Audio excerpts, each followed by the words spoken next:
आज आपके साथ जुड़ा हूँ हरिद्वार के इंडस्ट्रियल एरिया सिडकुल से, जहाँ पे कि यहाँ श्रमिकों द्वारा काफ़ी दिनों से विगत 2 दिनों से अनशन चल रहा है और यहाँ पे धरना दिया जा रहा है। इसी बीच आज हमारे भारतीय मजदूर संघ के प्रदेश महामंत्री सुमित सिंघल जी का आगमन हुआ है, जिन्होंने आके यहाँ पे श्रमिकों के लिए वरदान साबित हुए हैं और उन्होंने क्या क्या कहा और श्रमिकों के लिए क्या व्यवस्था कर सकते हैं और जो उनके ऊपर शोषण हो रहा है, अत्याचार हो रहा है, उसके लिए उन्होंने क्या क्या आश्वासन दिया। आइए हम सुमित सिंघल जी से बात करते हैं। सुमित सर, आपका हार्दिक स्वागत है। आज यहाँ आकर आपने श्रमिकों को क्या क्या आश्वासन दिया और आपका जो यहाँ पे मार्गदर्शन इन लोगों को मिला है, आप इनके हित के लिए और इनके साथ किन किन परिस्थितियों में लड़ाई लड़ने के लिए तैयार हैं, आप हमारे सभी दर्शकों को बताएं। कंपनी द्वारा लगातार काफ़ी लंबे समय से मजदूरों का उत्पीड़न किया जाता है। इसकी सूचना मुझे पहले भी मिली थी, इसको लेकर हमने पहले भी संघर्ष करके समझौता ALC-BLC कार्यालय में श्रमिकों का हुआ था कि जो 5 कर्मचारियों का जो ट्रांसफ़र लेटर पहले हुआ, उसके बाद उनको वापसी कंपनी में रखेंगे, परंतु उस समझौते को तोड़ते हुए अभी 2 दिन कर्मचारियों को बिना बताए जो श्रमिक और ये भी सभी कर्मचारियों के लिए बात कर रहे हैं, लेकिन उनको जबरदस्ती टारगेट करके उनको निकालने का काम कंपनी द्वारा किया गया। लगातार ये तानाशाही इसको लेकर आज भारतीय मजदूर संघ यहाँ पर सभी कर्मचारी यहाँ पर लगभग 700 कर्मचारी, सभी कर्मचारी, इनके परिवार, बच्चे भी बेचारे यहाँ पर उनके मौजूद हैं। गर्मी में आज भारतीय मजदूर संघ ने इनको समर्थन किया है। उससे पहले जो इनकी समस्याएं भारतीय मजदूर संघ के साथ आगे जब तक इन कर्मचारियों को न्याय नहीं मिलेगा, तब तक भारतीय मजदूर संघ इनके साथ और इनको न्याय दिला के रहेंगे। ये हमने कमिटमेंट किया है और बिल्कुल शोषण यहाँ पर कंपनियों द्वारा कर्मचारियों के साथ किया जा रहा है, बहुत गलत है। श्रम विभाग में भी कल असिस्टेंट लेबर कमिश्नर धर्मराज जी, उनको मैंने बोला था कि इसकी समस्याओं का समाधान आपको करना है, ये आपको तय करना है कैसे करना है, क्योंकि जिस प्रकार से शोषण यहाँ बढ़ रहा है, मजदूरों को न्याय नहीं मिल रहा और श्रम कार्यालय में सिर्फ फैक्ट्री वालों की सुनी जा रही है, ये बिल्कुल गलत है। मजदूरों की कोई सुनवाई वहाँ नहीं हो रही है, तो इसमें सोचना पड़ेगा। अगर जल्दी, मैं आपको बता देना चाहता हूँ, अगर जल्दी कर्मचारियों को न्याय नहीं मिलता तो भारतीय मजदूर संघ भी आंदोलन करने के लिए बात। जैसे कि सर ने बताया कि यहाँ पे भारतीय मजदूर संघ सभी श्रमिकों के साथ है और वो आंदोलन करने के लिए बाध्य होगी अगर उनकी बात नहीं मानी जाती है।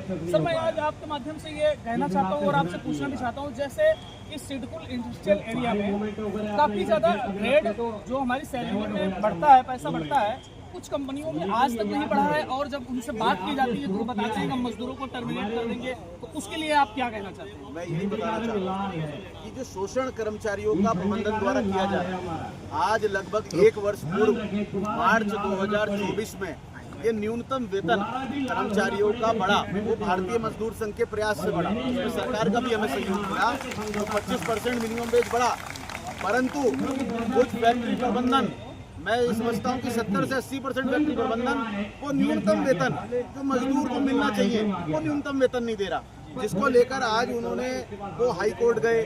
मगर मैं आपको बताना चाहता हूं कि भारतीय मजदूर संघ एकमात्र संगठन जो श्रमिकों के साथ खड़ा है। आज हमने भी अपने जो पक्षकार हैं हाई कोर्ट में बिठाए ताकि उन मजदूरों को न्याय मिले। आज 10 लाख मजदूर जो न्यूनतम वेतन से वंचित है उन्हें न्यूनतम वेतन तो मिले, उसको लेकर हम लगे हुए हैं। निश्चित रूप से जो इनकी मनमानी फैक्ट्री प्रबंधन की चल रही है उसे बिल्कुल संगठन बिल्कुल बर्दाश्त नहीं करेगा।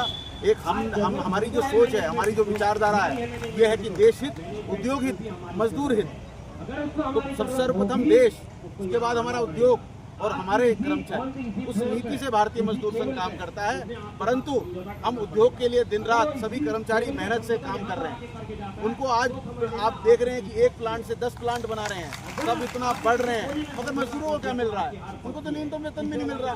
जहां बात सरकार ने 25% न्यूनतम वेतन बढ़ाया, परंतु वो न्यूनतम वेतन आज कर्मचारियों को नहीं मिल रहा। इनकी हठधर्मिता के कारण, इन फैक्ट्री वालों की हठधर्मिता के कारण, ये कहाँ का मतलब न्याय है? ये मजदूरों का शोषण कर रखा है। आज इतने सालों से यहाँ किरबी में मजदूरों का उत्पीड़न हो रहा है, कौन सुनवाई करेगा? एक विषय नहीं है, यहाँ बीसियों विषय हैं, हजारों विषय हैं, हर चीज में शोषण है। तो ये कब तक आदमी बर्दाश्त करेगा? कभी तो आवाज निकलेगी। आज 20 साल बाद ये श्रमिक इकट्ठे हुए हैं, मगर इनकी आवाज को दबाने का काम आज प्रबंधन कर रहा है। वो बिल्कुल हठधर्मिता प्रबंधन की बिल्कुल बर्दाश्त नहीं की जाएगी। भारतीय मजदूर संघ इनके साथ है और आगे भी रहेगा। जब तक इन कर्मचारियों को न्याय नहीं मिलेगा तब तक हम हटने वाले नहीं हैं। तो आपने देखा कि भारतीय मजदूर संघ के जो प्रदेश महामंत्री हैं श्री सिंघल जी यहाँ पे आए हैं और सिंघल जी का कहना है कि भारतीय मजदूर संघ सभी श्रमिकों के साथ है और हमेशा खड़ी रहेगी।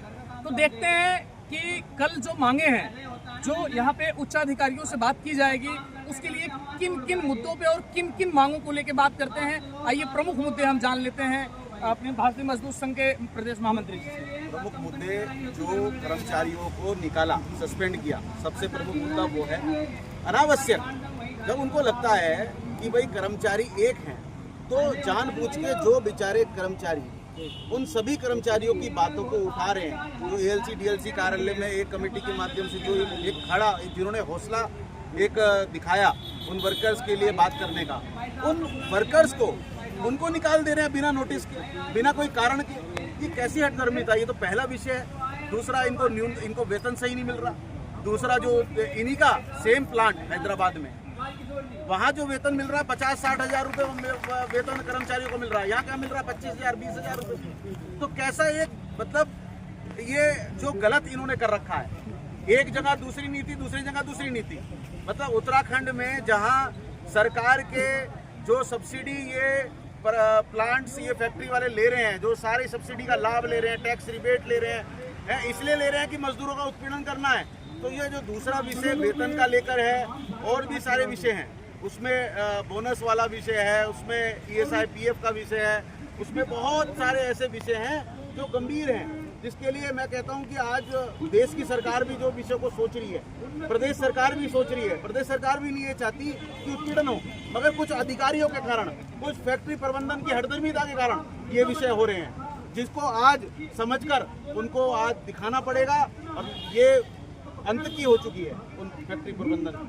तो मैं आपको आपके माध्यम से उनको बताना चाहता हूं, मैं उनसे आग्रह करता हूं, ये वक्त है, आप जो श्रमिक हैं ये आपके परिवार के सदस्य हैं, उनको परिवार के सदस्य के रूप में आप मानिए, जो आपके लिए दिन रात एक पूरी मेहनत से, ईमानदारी से, जो पूरे खून पसीना एक करके आपको बढ़ा रहे हैं, आपके जो उद्योग है वो बढ़ रहा है, उसका टर्नओवर बढ़ रहा है, प्रॉफिट बढ़ रहा है, तो उनका भी तो कुछ अधिकार है ना।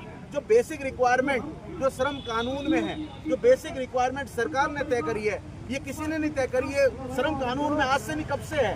तो वही अगर उन कर्मचारियों को नहीं मिलेगी तो कब तक आदमी इस चीज को झेलेगा? ये बहुत दुख की बात है। निश्चित रूप से ये जो विषय है, ये सारे विषय कल जो बैठक होगी उसमें आएंगे, और इन श्रमिकों को हमने बोला ना, जब तक इनको न्याय नहीं मिलेगा BMS चुप बैठने वाला नहीं। प्रदेश महामंत्री जी, जैसे आप यहाँ पे आए और इतने ज़्यादा व्यस्ततम समय आपने निकाल कर समय, अपना अमूल्य समय यहाँ पे आए सिडकुल में, जहाँ पे ये धरना चल रहा है, मैं आपके माध्यम से पूछना चाहता हूँ, जो यहाँ के स्थानीय सत्ताधारी जनप्रतिनिधि हैं, क्या उनका फर्ज नहीं बनता है कि इस तरीके से तिलमिलाती धूप में यहाँ बेचारे श्रमिक ऐसे धरना दे रहे हैं, तो क्या उनका फर्ज नहीं बनता है एक समाज सेवा के नाते और मानवता के नाते यहाँ के इन सारे लोगों की सहायता करने की? बिल्कुल बिल्कुल उनका फर्ज बनता है। ये वोट किसको देते हैं? उन जनप्रतिनिधियों को देते हैं। उनका भी तो फर्ज बनता है ना कि भाई उनके सुख दुख में वो आए।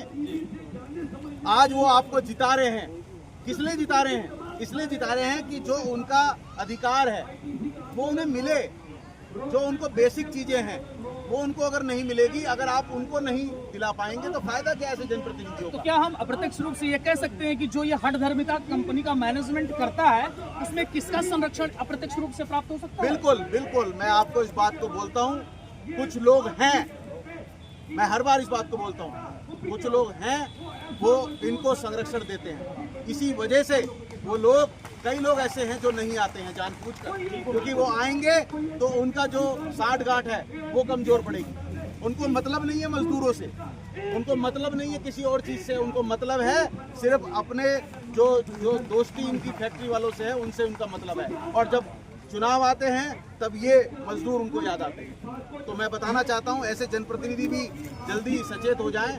अगर आपने इनका समस्याओं का समाधान नहीं किया तो निश्चित रूप से आपके खिलाफ भी बुगल बजाया जाएगा। जैसे कि अभी प्रदेश महामंत्री सुमित सिंघल जी ने बताया कि जो सत्ताधारी लोग हैं, मैं किसी का नाम नहीं लूंगा, ना ही किसी पार्टी का नाम लूंगा, क्योंकि मीडिया निष्पक्ष होती है। वो एक जनप्रतिनिधि के नाते, समाज सेवक के नाते यहाँ पे आकर जो भी जनता यहाँ थी उनसे हालचाल पूछ सकते थे, लेकिन वो नहीं आए।